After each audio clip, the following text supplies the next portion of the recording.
Bogotá por su participación. Maestro Espinosa, muchísimas gracias por estar aquí. Muchísimas gracias. Un aplauso para él.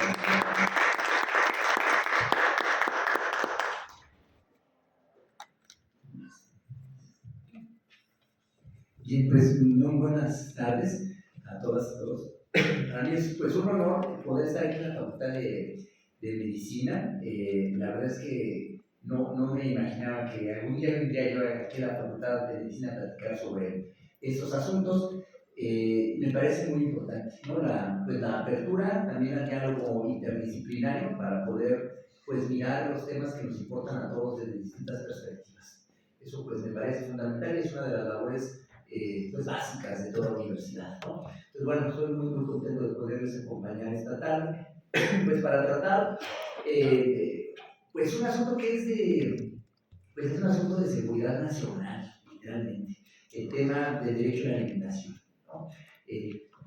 Claro, yo lo voy a ver desde, pues, las limitaciones que tiene nuestra legislación y también en relación con la situación en la que se encuentra nuestro país, ¿no?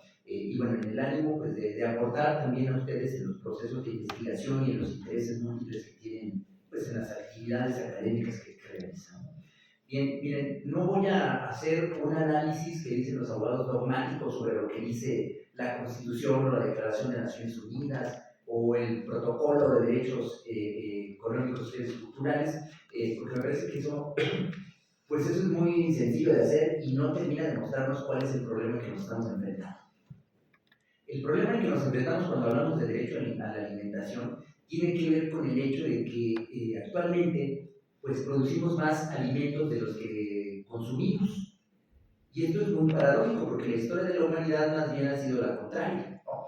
Por siglos, pues la humanidad no alcanzaba a producir todo lo que se necesitaba para comer. Hoy lo podemos hacer. No obstante, pues seguimos padeciendo problemas que a primera vista podrían parecernos superados, como problemas del hambre o problemas pues, que tienen que ver directamente con la nutrición o si quieren la mala nutrición. Bueno, eso es lo que me parece importante colocar al centro para entonces entender pues, cuáles son las posibilidades, ¿no? que da el derecho para abordar este asunto del derecho humano a la alimentación. Bueno, es en 1948, precisamente con la Declaración Universal de Derechos Humanos, que se reconoce por primera vez de forma expresa el derecho humano a la alimentación. Por el simple hecho de nacer, nos asiste el derecho a la alimentación, ¿no? Podríamos formularlo de esa manera. Lo que dice literalmente la Declaración de la ONU es que toda persona tiene derecho a un nivel de vida adecuada. El derecho es a un nivel de vida adecuado, en una formulación original, que le asegure a él y a su familia salud, bienestar, alimentación, vestido, vivienda, asistencia médica y servicios sociales necesarios. En primer lugar, lo que habría que identificar es que el derecho a la alimentación pues, tiene que ver con un nivel de vida adecuado. Pero tiene que ver, para poder lograr ese nivel de vida adecuado, no basta el derecho, no basta satisfacer la alimentación, el derecho a la alimentación, sino pues, que se requiere también garantizar otra serie de derechos que vienen, que son interdependientes, ¿no? Y que pues, también vienen y le hacen compañía al derecho a la alimentación. Hoy también podríamos decir que habría que, esto claro, desde 1948, ¿no? Hoy también podríamos decir que junto con esto pues, habría que considerar otros derechos. Entre ellos, por ejemplo, lo que yo llamo el derecho humano del siglo XXI, que es el derecho humano a la ciencia, porque sin conocimiento difícilmente vamos a poder satisfacer el derecho humano a la alimentación, ¿no? Bueno, ¿qué fue lo que llevó pues, a los gobiernos del mundo a reconocer este derecho en la Declaración Universal? Pues la hambruna que vino después de las guerras. Eso fue lo que llevó a que se reconociera, ¿no? Esta razón pues es realmente pues, muy poderosa, ¿no? De otra manera, pues no es que hubiese problemas con la suficiencia alimentaria antes de 1948. Lo que pasa es que afectó precisamente pues, los pueblos, las sociedades de los países que constituían en ese momento pues, la Organización Internacional, que luego se transformaría en la ONU, ¿no? Ante esas situaciones que vieron necesario colocarlo en la declaración, ¿no? más allá del contexto político en el que aparece la propia Declaración Universal de Derechos Humanos. Bueno, no obstante, es hasta pues, muchos años después que se desarrolla el contenido normativo y conceptual del derecho humano a la alimentación. Es en una observación del Comité de ESC, también de la ONU, es la observación general número 12. Ahí se prevé, pues es la primera ocasión en la que se intenta hacer un desarrollo teórico para fortalecer pues los contenidos normativos también del derecho. En este caso, pues hablaba de la adecuación y la sostenibilidad como conceptos pares de otros dos muy importantes, que es la disponibilidad y la accesibilidad. Y aquí el tema de la disponibilidad y la accesibilidad pues tiene que ver no solamente con que haya suficientes, sino con que sean también de la calidad, una calidad pues adecuada para el consumo humano. Y la cuestión de la accesibilidad tiene que ver con un montón más de condiciones sociales, económicas e institucionales para poder realmente estar en condiciones pues, de adquirir estos alimentos, ¿no? Tiene que ver, por supuesto, con las dinámicas del mercado, que ya ahora me voy a referir un poco más a ellas. Pero también en esta observación el Comité de la ONU, pues también se refirió al derecho a la alimentación, caracterizando los alimentos en los que consiste la satisfacción del derecho a la alimentación, como alimentos inocuos, suficientes y culturalmente adecuados. El tema de la inocuidad se vuelve pues, muy importante, porque precisamente el desarrollo que ha venido con posterioridad tiene que ver con la manera en la que se producen los alimentos, pues por las grandes corporaciones mundiales de los agronegocios, ¿no? La manera en la que se utilizan pues diferentes tecnologías para modificar alimentos, pero también agrotóxicos que se utilizan, ¿no? Para el cultivo de estos. Las siguientes observaciones, yo no voy a centrar ahora en ellas, son muy importantes, que son las que tienen que ver con pesticidas y otros. Pues precisamente el punto que atacan es este, porque es uno de los que se volvió pues crítico en el mundo contemporáneo, ¿no?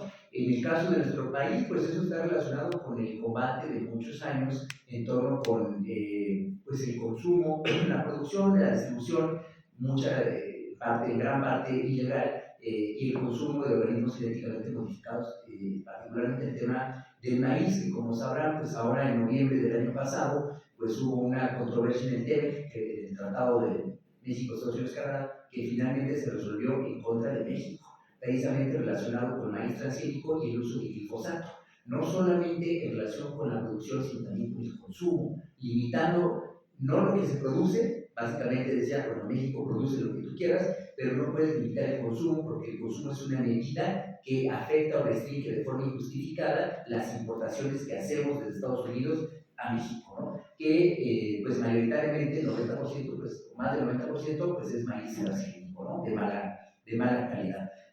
Cierro este paréntesis, no me voy a referir a este punto, es el que más se ha desarrollado en los últimos años y también en los documentos internacionales de derecho a la alimentación, ¿no? Bueno, a mí me interesa más bien subrayar la base de esta problemática y cómo pues, las limitaciones que tiene también la referencia a las sanciones jurídicas en este punto, ¿no? Miren, en 1985 pues sucedió pues un hecho que muy pocas veces recordamos en este tema. Yo, bueno, lo tengo muy presente porque pues, como responsable de la sexta licitaduría en la CNDH, precisamente de derechos económicos, sociales, culturales y ambientales, pues este es uno de los puntos que me interesaba mucho rescatar para hacer el diagnóstico de la situación hoy en México, ¿no? En 1985, por primera vez en la historia de la humanidad, se alcanzó lo que llaman la seguridad alimentaria. Fue en 1985. Esto quiso decir que se produjo tanta comida como se necesitaba. O sea, de 1985 para acá, en teoría, pues no tendríamos que preocuparnos, nadie tendría que preocuparse por comer, porque todos podríamos comer. Materialmente, la humanidad ya producía alimentos suficientes para todas y todos los seres humanos vivos en ese momento. Y esa tendencia, pues en principio no tendría por qué haber cambiado. Bueno, esto cambió.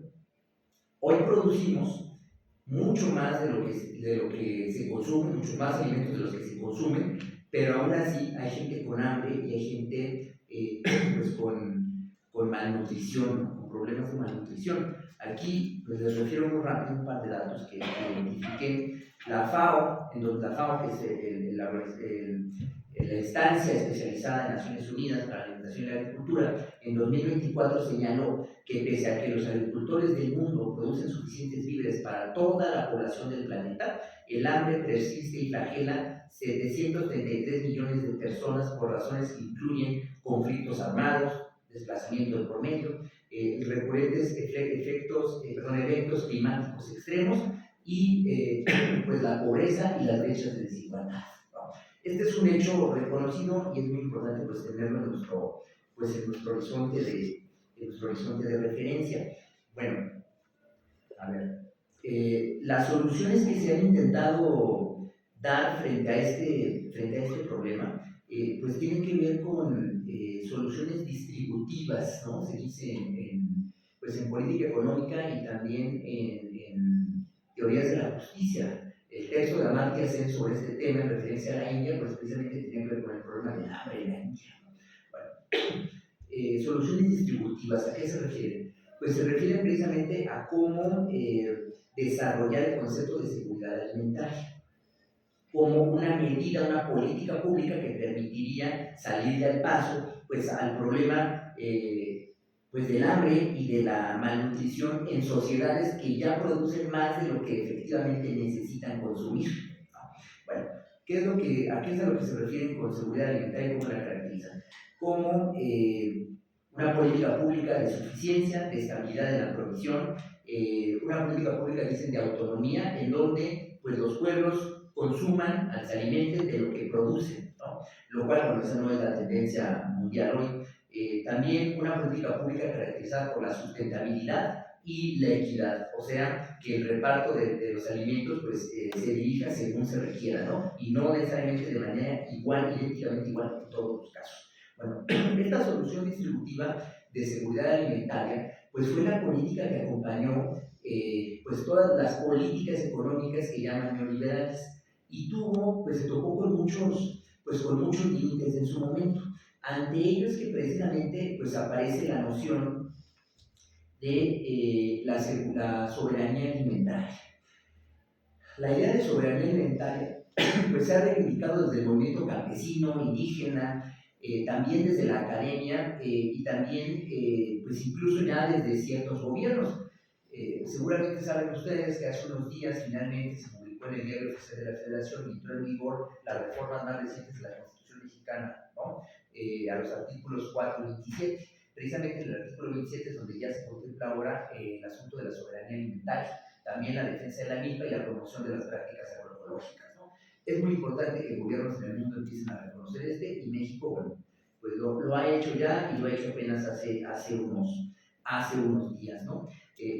Muy diferente, o tratando de revertir, pues, políticas que durante 40 años se fueron instalando en nuestro país. Por ejemplo, las políticas de grandes monocultivos, ¿no? En lugar de diversificar la siembra, generar monocultivos. Eso, bueno, es un problema porque precisamente se pierde diversidad y se pierde capacidad para manejar y dar una dieta nutritiva, por ejemplo. La producción de alimentos que son nocivos. El problema no es solamente que se produzca suficiente y que se distribuya mal, porque ¿qué pasa con lo que no se consume? Lo que no se consume se tira, porque el consumo está mediado por el comercio, y si no se logra el encuentro entre la oferta y la demanda, el punto de equilibrio en el mercado, o sea, si no venden y si nadie les compra, esa comida que sobra no se reparte entre quienes lo necesitan en el mundo, esa comida se tira.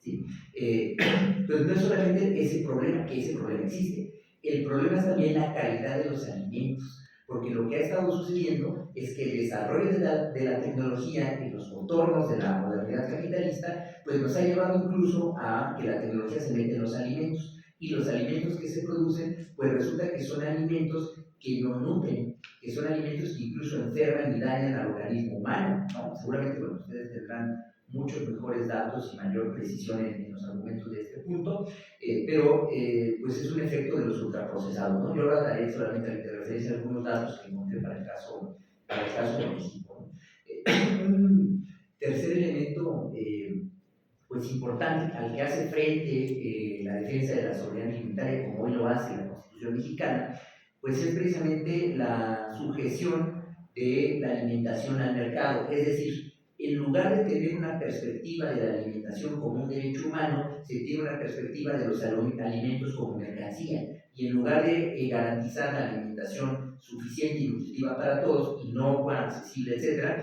pues más bien en lo que se piensa es en la alimentación como un negocio, ¿no? Y sobre eso es, en las posibilidades que eso permita, es que se garantiza. Lo cierto es que no se garantiza. En el mundo no está garantizado, por más que se produzca mucho más de lo que podríamos consumir, ¿no? Bueno, también otro punto importante de contraste entre seguridad alimentaria y el tema de la soberanía alimentaria, pues tiene que ver con el despojo de capacidades en comunidades agrarias indígenas, ¿no? En general comunidades agrarias, que es también lo que se conoce bajo el concepto de deshabilitación. Pierden las capacidades productivas que son propias y quedan entonces pues a merced de la agroindustria, que son quienes contratan a los jornaleros, o son quienes pues son quienes reciben a toda esta población que ya no tiene medios para producir los alimentos en las mismas comunidades, ¿no? Y eso genera, el último punto, que son consumidores cautivos. El caso más grande de consumidores cautivos pues son quienes vivimos en megaciudades como la Ciudad de México y no tenemos escapatoria ni oportunidad, porque para poder comer bien en la Ciudad de México uno tiene que tener un cierto ingreso que no todos tenemos, y es un ingreso que le permita acceder a comida orgánica, ¿no? Por ejemplo, o que le permita tener una dieta diferente a la dieta que puede tener cualquier proletario en el país, porque los trabajadores en el país no pueden acceder a esa dieta, ¿no? Esto es bien importante porque o sea, sí hay un derecho a consumir, una libertad para consumir, sí, pero somos consumidores cautivos de cosas que no podemos evitar consumir porque de algo tenemos que comer, y lo que nos ponen enfrente y que es accesible según nuestros salarios, pues no es lo que nos nutre, sino lo que nos mata. Ese es el problema detrás de este asunto, ¿no? No hay unos datos para el caso de México y con eso pues ya voy cerrando. Miren, para contextualizar estos puntos en el caso de nuestro país. Durante los últimos 30 años en México la política económica neoliberal pues llevó adelante tres acciones muy precisas. Sustituyó la suficiencia de alimentos básicos por la importación y la dependencia hacia el mercado extranjero, particularmente Estados Unidos, primero. Segundo, también creó una agroindustria alimentaria aquí en México, en relación con la de Estados Unidos, muy poco regulada en cuanto a la inocuidad de insumos, productos y la protección de la salud de quienes trabajan en el sector. Esos efectos se han venido viendo, bueno, ahora voy a dar los datos, ¿no?, de cómo esto se refleja. Se crearon también, se distorsionó la disponibilidad de alimentos hacia el consumo de productos ultraprocesados no saludables y culturalmente inapropiados. Según datos de la Encuesta Nacional de Salud y Nutrición de 2023, en cuanto a la inseguridad alimentaria, se encontró que el 44.6% de la población presenta algún nivel de inseguridad alimentaria, siendo 25.8% leve, 9% moderada y el 9% severa. El 15.5% de los hogares entrevistados se clasificaron con inseguridad en agua, y 59.3% de los hogares mexicanos sufren algún nivel de intermitencia en el suministro o ni siquiera están conectados a la red de agua potable, en este caso el 3.3%. La prevalencia de intoxicación por plomo en niños de 1 a 4 años de edad fue del 17.7%. En la población adolescente de 12 a 19 años, la prevalencia de sobrepeso y obesidad se encontró en 38.1%. El consumo habitual de bebidas endulzadas en esta población fue del 90.6%, la cual fue mayor a la encontrada que para el consumo de agua, que fue solo del 83.2%. Los últimos datos. En población de 20 años y más, la prevalencia de sobrepeso más obesidad se encontró en 76.2% y la de hipertensión arterial total en el 31.1%. En cuanto al consumo de grupos de alimentos de manera habitual, se encontró que una importante proporción consume bebidas endulzadas, 73%. En relación con el etiquetado de alimentos empaquetados, se encontró que el 92.7% reportaron haber visto los sellos de advertencia, 71.2% las leyendas precautorias y 59.9% los sellos numéricos. Por último, con respecto a la actividad física, se encontró que el 21.6% de la población de 20 años y más se clasificaron como inactivos y el 17.9% pues pasa más de 7 horas sentado diariamente. La diabetes, 25% de la población mayor de 20 años, la hipertensión, 1 de cada 3 personas mayores de edad. Es la situación en nuestro país. Lo cierto es que, bueno, morir de hambre a causa de una mala alimentación o de otras enfermedades relacionadas con malnutrición, pues es una gravísima injusticia en sociedades que son capaces de producir más de lo que consumen. Pero es también una manera de medir pues, la deshumanización del mundo contemporáneo. Me parece a mí muy importante que pues se genere pues, cierta solidaridad y pensamiento crítico en relación con el derecho humano a la alimentación, porque los números no son buenos, porque lo que se ha hecho de manera institucional, incluso las reflexiones que se hacen en muchas ocasiones, los grandes esfuerzos que se hacen desde la academia, pues no han sido suficientes para visibilizar el problema y tampoco para llevar adelante políticas públicas distintas que nos permitan pues garantizar dentro de los límites y las contradicciones de la sociedad en la que estamos, con todos los problemas que tenemos en relación ahora con Estados Unidos también, porque es nuestro principal socio comercial, pues una política distinta que nos permitiera garantizar el derecho humano a la alimentación. Muchas gracias. Muchísimas gracias a maestro Espinosa y pues abrimos, tenemos ya el tiempo un poquito corto, pero sí nos da tiempo de un par de comentarios, preguntas. Muchísimas gracias. Excelente su plática. Bueno, es indiscutible que tenemos aquí un problema con el uso de los alimentos que no trabaja en beneficio de la salud, y eso es una cosa ya muy obvia y probada. ¿Usted cree que podríamos tipificar o se puede tipificar ya como delito el tener acceso a estos alimentos que son nocivos para la salud? Y lo digo porque se ha estado prohibiendo en las primarias y en las escuelas elementales, pero si vemos aquí en la Facultad de Medicina, donde damos 5 carreras importantísimas en cuestión de salud, estamos llenos de basura y tenemos un problema muy serio, ¿sí? Si esto puede tipificarse como delito, tendría que actuarse en consecuencia.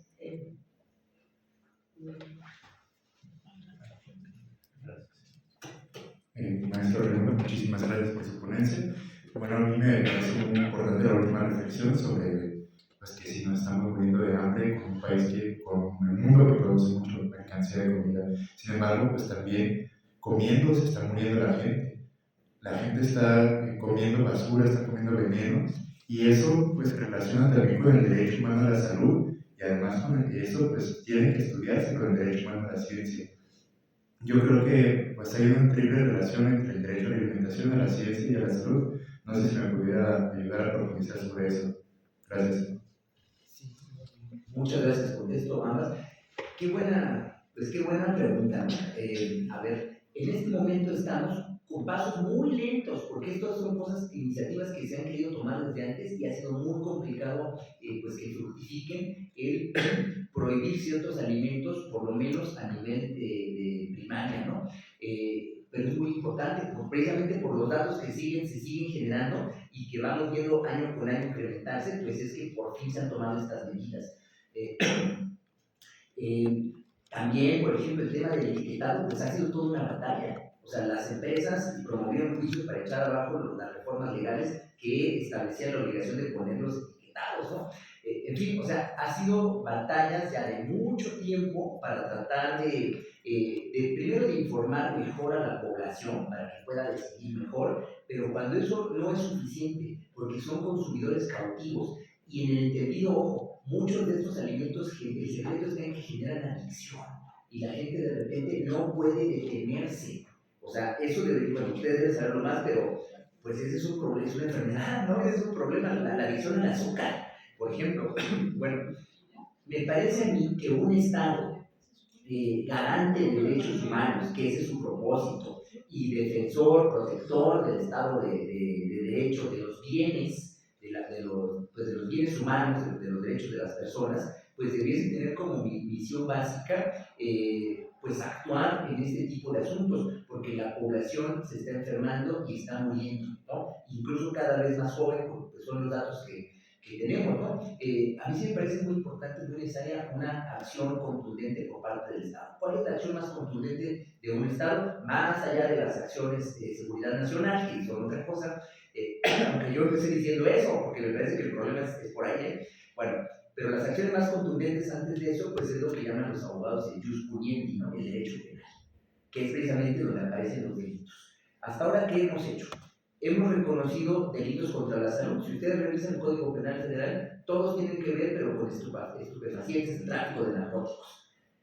Pero es que los delitos en contra de la salud ya son mucho más complejos y no solamente tienen que ver con eso, ¿no? Si ustedes ven los delitos ambientales, pues hay un tipo penal, así se dice, un tipo penal, en donde parece muy bueno porque da 10 verbos diferentes que tienen que ver con el uso, la circulación, no sé qué, de sustancias tóxicas, ¿no? O venenos, etcétera, etcétera.